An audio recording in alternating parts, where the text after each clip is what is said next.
পাশেই আমি আপনাদেরকে দেখানোর চেষ্টা করেছি যে এখানে জমি আছে। এই জায়গাটা হয়তো নিম্ন এলাকা, একদম নিচু এলাকা।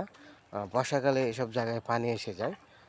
এখানে কৃষকরা অনেক কিছু চাষ করেছেন এবং এই জরাজীর্ণ জায়গাটাই কিন্তু এই যেটা হাঁটার এই বায়তুল জামিয়া মসজিদটা আমি আপনাদেরকে দেখাচ্ছি।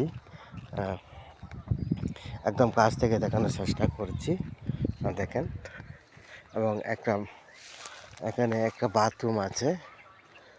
এরকম এরকম জরাজীর্ণ অবস্থায় কিন্তু এই মসজিদটা। এরকম বাংলাদেশের প্রত্যন্ত এলাকায় অনেক জায়গায় কিন্তু আমরা এরকম মসজিদ দেখতে পাই, যে এরকম মসজিদ।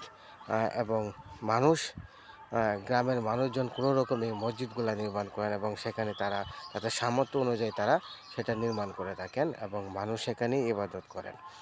যেহেতু রমজান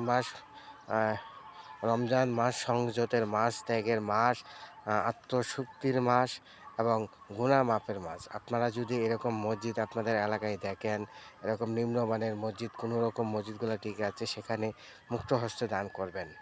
তাহলে এই মসজিদগুলোর পরিবেশটা আরেকটু ভালো হবে এবং আরেকটু উন্নত হবে।